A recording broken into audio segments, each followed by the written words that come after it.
26,17,00,000 ఈ నెంబర్ వినడానికి ఒక సాధారణ సంఖ్యలా అనిపించొచ్చు, కానీ ఇది లక్షలాది విద్యార్థుల కలలు, వేలాది తల్లిదండ్రుల చెమట చుక్కలు. మీరు ఊహించగలరా? తెలుగు సినిమా గడ్డపై కలెక్షన్ కింగ్ గా వెలిగిన ఒక వ్యక్తి స్థాపించిన విద్యా సంస్థ ఇప్పుడు విద్యార్థులపై ఆర్థిక దోపిడీ అనే ఆరోపణలతో అడ్డంగా దొరికిపోయింది. అవినీతి, మోసం మరియు అధికారుల చర్యలు అసలు కథ ఇవాళ మీ ముందుకు తీసుకొచ్చాం. మోహన్ బాబు యూనివర్సిటీ. ఈ కథ మొదలైంది తిరుపతి సమీపంలోని రంగపేటలో. ఈ పేరు వినగానే మనకు గుర్తొచ్చేది ఆ నటుడు విద్యాదాత నేపథ్యం. విద్యా రంగానికి దశాబ్దాల పాటు సేవ చేసి ఎంతో మంది పేద విద్యార్థులకు ఆశ్రయం కల్పించిన ఘనత ఉంది. మంచి ఉద్దేశంతో ప్రారంభించిన ఈ సంస్థ కేవలం కొన్ని సంవత్సరాలలోనే తన ఖ్యాతికి మచ్చ తెచ్చే భారీ స్కామ్ కు కేంద్ర బిందువుగా మారుతుందని ఎవరు ఊహించలేదు. అంతా మొదలైంది 2024లో. ఆంధ్రప్రదేశ్ రాష్ట్రం ఒక్కసారిగా ఉలిక్కిపడింది. ఆంధ్రప్రదేశ్ పేరెంట్స్ అసోసియేషన్ నుంచి వచ్చిన ఒక ఫిర్యాదు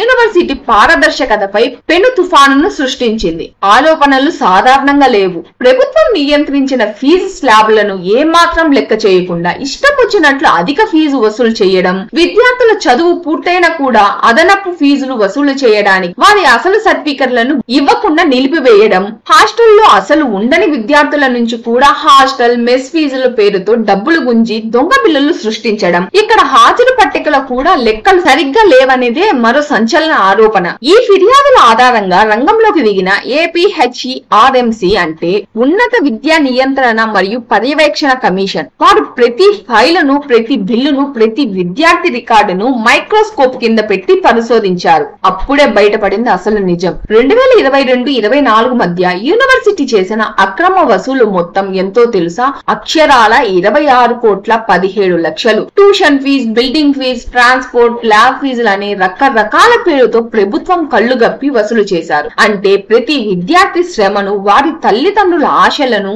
యాజమాన్యం డబ్బులుగా మార్చేస్తుందన్నమాట.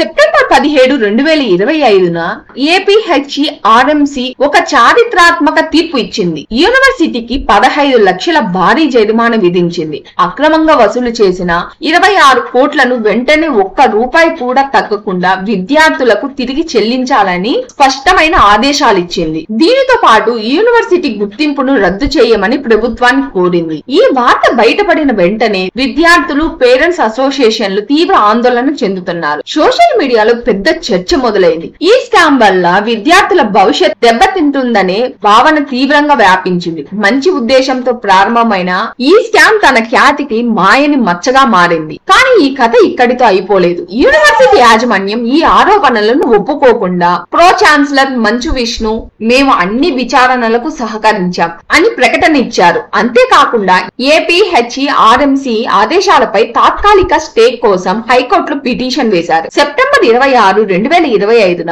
ఆంధ్రప్రదేశ్ హైకోర్టు మధ్యంతర ఉత్తర్వులు జారీ చేసి 26 కోట్ల రీఫండ్ తో సహా గుర్తింపు రద్దు చేయాలని ఏపీహెచ్ఈఆర్ఎంసీ సిఫార్సులపై తాత్కాలికంగా నిలుపుదల విధించింది. అక్టోబర్ 14న కేసు విచారణకు వచ్చిన స్టే కొనసాగింది. లక్షలాది మంది విద్యార్థులు ఇప్పుడు కోర్టు యొక్క తుది తీర్పు కోసం ఆసక్తిగా ఎదురు చూస్తున్నారు. ఇది యూనివర్సిటీ వర్సెస్ కమిషన్ కేసు కాదు, ఇది విశ్వాసం వర్సెస్ వ్యాపారం. విద్యను ఒక వ్యాపారంగా మార్చినప్పుడు దాని ఫలితం ఇలాగే ఉంటుంది. ఈ కేసు ప్రభుత్వానికి, ప్రైవేట్ సంస్థలకు ఒక ఘాటైన హెచ్చరిక పంపుతుంది. విద్యతో ఆడుకోవద్దు. ఈ విషయంపై మీ అభిప్రాయం చాలా ముఖ్యం. యూనివర్సిటీకి ఎలాంటి శిక్ష పడాలి? మీ అభిప్రాయాలను, ప్రశ్నలను కింద కామెంట్స్ లో తెలియజేయండి. ఈ సత్యాన్ని మరింత మందికి చేరడానికి వీడియోని లైక్ చేసి షేర్ చేయండి.